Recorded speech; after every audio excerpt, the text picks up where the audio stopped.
Burrillville School Department must follow the mandates and the laws put forward by RIDE, the state, and the federal government regarding education. I know you are aware that they are the forum who has the power to change the mandates and the laws that govern our district. I would also like to state that I hope you feel secure that there is no conflict in your coming before the school committee with this presentation, not only as a parent, but a member of the Burrillville Budget Board. And I remind you, no votes are necessary regarding your presentation. However, we will discuss and answer your questions if the committee has any questions. Fantastic. Thank you. Thank you. We just want to start by handing out what I have here is a piece of legislation that's currently pending with in the state of Rhode Island. Democrat Representative Greg Amore from East Providence has put this bill into committee, and it will be, there's a hearing on February 26th about these standards. I believe that you may have this already, or I already have. You've already got it. I got it, Well, then I and don't the wanna school waste- committee already has received. Well, what I will give you is a piece of legislation that I intend to get into the legislation that would piggyback on what he's doing already. And I'll explain what the details are of this. And again, I am well aware of the issues surrounding who can and cannot make decisions regarding the education and how that's done. I've been doing a lot of research on this stuff, and my goal tonight is simply to try and see if I can get support from the community and perhaps from the school committee as well, with my goal to introduce this legislation. I'm clearly not looking for you to make any changes, as I know you cannot do that. The concerns that I have regarding Common Core are extremely numerous. I started looking into this probably about a year ago, and I came in front of this committee about 6 months ago with the goal of having a presentation in front of the public and in front of the committee. And then I found myself, the more I dug into this, the more I found out there was so much more information that I thought was relevant and important that I had to push this off to today, because that's why I finally felt confident enough to know what I know to at least make this presentation.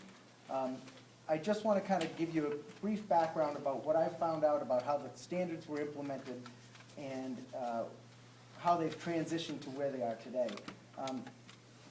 These standards themselves were introduced through the stimulus bill in 2009. These standards were attached to a large dollar amount that states needed.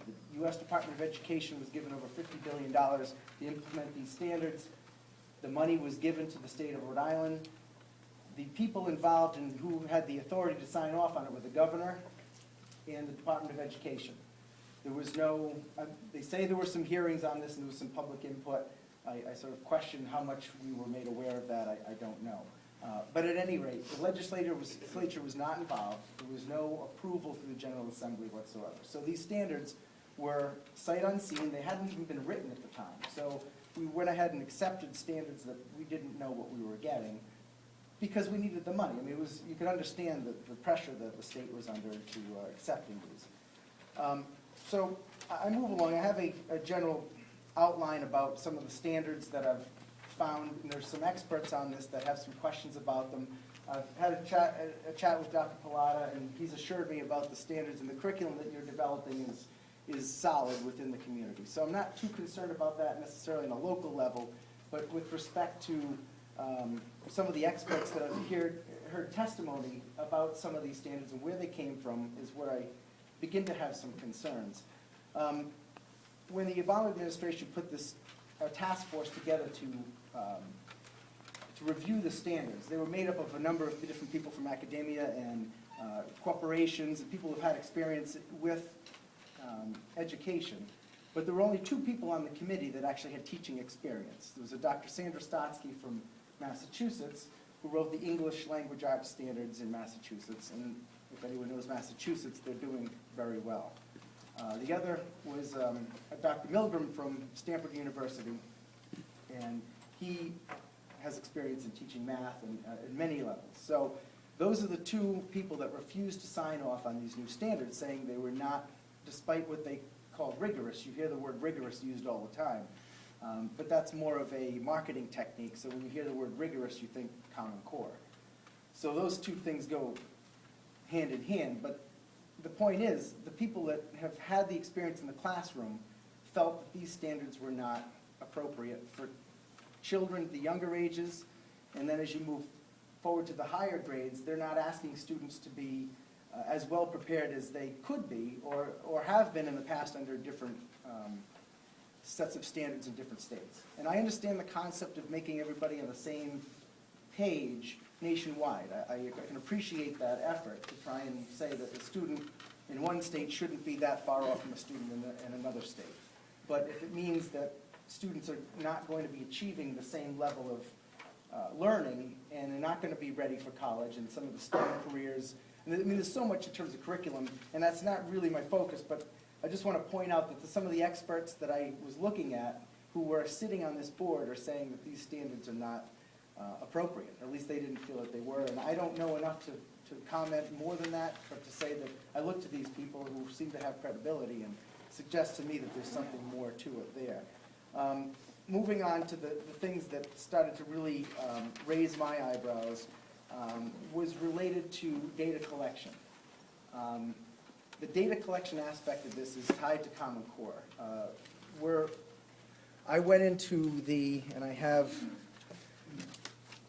I don't know where it is, but I've read the actual federal registry where the U.S. Department of Education went into the FERPA laws, which is the federal laws protecting privacy. And in 2011, they unilaterally changed the privacy laws. Oh, I have it in my hand here.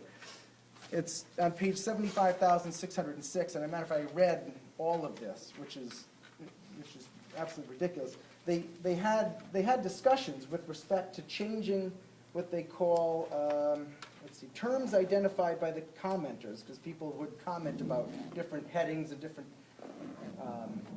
people that would have access to this data. So we're collecting this data, and we're giving this data to InBloom, for example, is having access. There's a number of companies that have access to this data.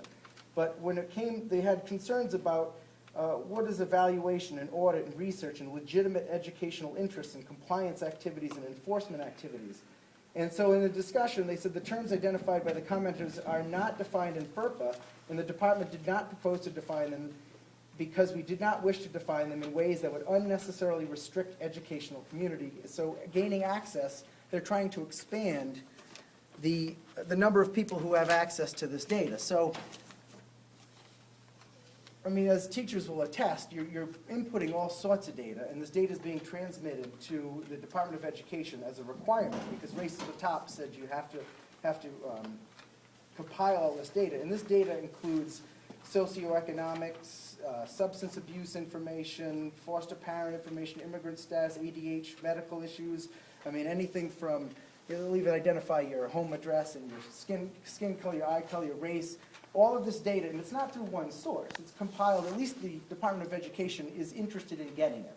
I don't know if they're able to, I don't know how they get it, and whether or not you guys could tell me more about whether this is something that you're complying with, you're putting this in. But I went to the U.S. Department of Education's website, and there it is, 400 pieces of information that they're looking for. Now, whether we're giving it to them or they're getting it, I don't know. But I know that they're asking for it and they want to have access to it. The federal government doesn't have, by law, the right to actually put together a database. So with the money that they've given us, they've said, you have to set up the database, but we have access to it, as well as the testing companies and everything else who will then use this data to come up with new curriculum that they can sell uniformly to all the states in the country. I mean, it makes perfect sense. If you know anything about data, data is a very valuable tool. You can make a lot of money selling data to other companies. But what FERPA did was they relaxed the privacy laws so that no longer do you need parental consent for all this to happen. So all this information is being transmitted without parental knowledge, and you're now adding to who a school official may be, a list of people and organizations and other agencies like the Comptroller General, the Attorney General, Secretary of Education, state and local authorities, administrators, supervisors, instructors, support staff, health and medical staff, law enforcement personnel, boards of education, volunteers, even outside contractors, outside vendors. They make it as broad as they possibly can so that there's no restriction on moving this data from the school department to whoever thinks that they may need it. And they say, personally identifiable data shouldn't be transmitted along with the aggregate data that they're trying to get. But every student's got an ID number, and that follows them through school. And now they're attempting to collect data, they call it P20, I guess, from preschool through college and even into careers, so that they have this huge data pool of information about every single student, about everything they do. And FERPA is subservient, or I should say, HIPAA laws don't apply say you need information for a student for whatever reason, medical information comes into their file. That medical information becomes subject to FERPA, not HIPAA. So now you've got issues where student privacy issues with their medical information could then be in their file, and that information, we don't know where this information is going.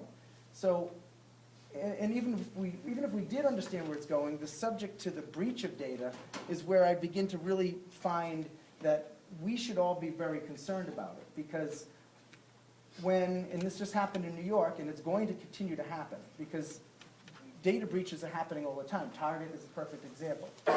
We're transmitting data to the Department of Education. They're sending it up to InBloom. InBloom's had issues already. Now, when this data gets breached and my children's information is stolen, and suddenly I find out that people are opening credit cards in my daughter's name, who do I sue? Where do I start? Do I come to you?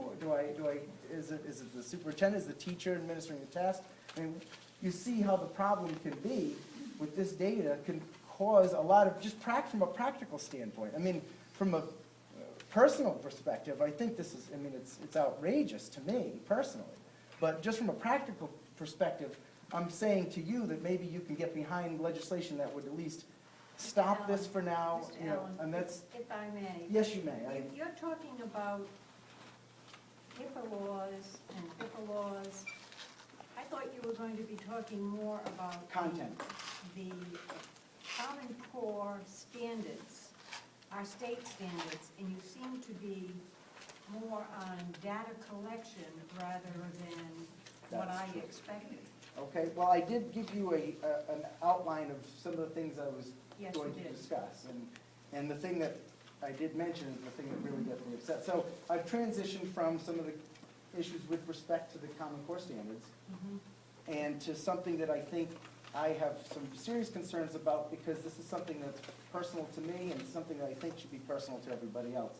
The aspects of teaching the curriculum and whether or not it's good or bad is not something that I have enough information to be able to critique any further than what I've already done. So I urge people to attend a meeting that's scheduled at Rhode Island College on February 27th where Dr. Samberstatsky will get into much more detail about some of the standards and the issues that she feels exist with the standards themselves. So not to take more time, but just to identify the piece of legislation that I intend to get into the General Assembly is in front of you now. It relates to data collection. It's a big piece of this. The other piece of it is what Representative Greg Amoy has introduced. That has more to do with the testing component of it, gauging teacher assessments based on these tests. So I'm trying to piggyback those two pieces of legislation. I'm looking for whether you would like to or not, discuss it and think about whether you would be willing to put in some level of support for that type of activity or that type of legislation. I think that kind of discussion has to happen with legislators before it can happen with a school committee. The lawmakers have to move in that direction first. Well, that's certainly the goal of mine, is to get them to do so. I've had numerous conversations with Gail Keeble. Because we are and bound making an by effort to their make that mandates and their laws. And that's how our school department does function. do you have any comment about what the Tiverton School Department has recently done? Apparently, and again, is there a piece in there, Ray, about that? Yeah, they signed on to, that Scott Fuller, talking about From Barrington, right? stopping the test, that one, that's the one that they agreed to. I think that's right, yeah. Yeah, putting off the test for 2 years, and then the other one is the piece where, they want to, form a committee to, review the whole thing in 1 year. Right. Those that's- two, they're actually those are tied two together. pieces of that Yeah, same Tiverton's involved in both of those. Yeah, so they've expressed support for that legislation, so, So they have gone to RIDE to express their concerns and how they feel about certain testing. from what I understand, they took a vote in support of the legislation that's been introduced. So I'm throwing that as maybe an option. I mean, we can look into it, I can look at it, you can look into it as an option as well. My goal is to have this in this week because February 13th is an important date for the General Assembly. You can sort of introduce as many bills as you can up to that point, then it gets restricted a little bit. So I can come back to you with more information as far as whether that's been introduced officially. We may try and get that piggyback to the hearing on the February 26th date to have open public comment. So, Mr. Frank, you have something? Yeah, 2 questions. First, of course, I'm gonna use Lois, because Lois is my expert. And then I want to address Mr. Allen. In all of this stuff that, we got this much this month about this, 2 things stick out to me. One is on this article in Providence Journal. It was a national article, but I saw it in a journal, by Sandra Stosky. And she's talking about STEM, science, technology, engineering, and math. And she said, superintendents, local school committees have copies of it. If anybody wants one, I have copies of it. Superintendents, local committees, and most parents, in fact, have been told over and over again that Common Core's mathematics standards are rigorous. Those who wrote these standards know they're not. She's one of the ones. They also know that only 1 out of every 50 prospective STEM majors, that's, again, science, math, who begin their undergraduate math coursework at the pre-calculus level or lower will earn bachelor degrees in STEM areas. So Lois, is that a real big problem, sending kids to school from the curriculum that we've developed based on these standards? I don't believe so, and I'll give you 2 concrete responses. One from my days of teaching. When I taught calculus, what college professors would say to me, I'll teach them calculus if you can provide them with a very solid Algebra 1, Algebra 2, pre-calculus curriculum. We have that in place. The Common Core addresses very little beyond Algebra 2, but there's only 3 years of high school, and so our personal district curriculum has room for the pre-calculus. And so I feel confident within district that our students going on to STEM careers, and my daughter's an engineer, you know that I'm a math major, so I can give you that from personal experience dealing with the colleges. The second piece that I think is really important is the fact that when I look at those standards in mathematics, most of our population is struggling with mathematics. So there was a lack of clarity in the standards. And I am not from Massachusetts. They had awesome standards. I'm talking about Rhode Island right now. One of the things that I'm hoping I get to do a little bit later is to talk to you about the difference between standards and curriculum. And I think that the Common Core has helped us to really think about engaging more students in the process of learning mathematics. And I don't know whether all of that is explicit in Common Core or in our conversation, but I think that we will have more students who are stronger in mathematics than the national 40, 50% of the people. Okay, now, my second question, and again, this is an article from the Journal, and if anybody wants copies. In this one, they're talking about what Mr. Allen was talking about. One of the suggestions down at the legislature is that we put off the testing based on Common Core and the work that we've done for a period of time so that we can review the Common Core. And I think that pretty much puts it into perspective. But one of the things one of the Barrington School Committee members said in this article, it's Mr. Siegel said, one of the Barrington, he's one of the opponents of Barrington's Common Core activities. The description for his district's kindergarten level math year at a glance was identical to the same unit in the Common Core. This is a curriculum, not standards, Siegel said. Barrington cut and pasted the Common Core standards and adapted the standards to local curriculum. If that happened, I mean, you know, this is his opinion, but can you tell us what we did? Yes, and that's actually what I was going to do. Can I do this now? Okay, if he could set this up, I was going to try to take 5 minutes and not talk about the national issue, because I think, you know, that's everywhere.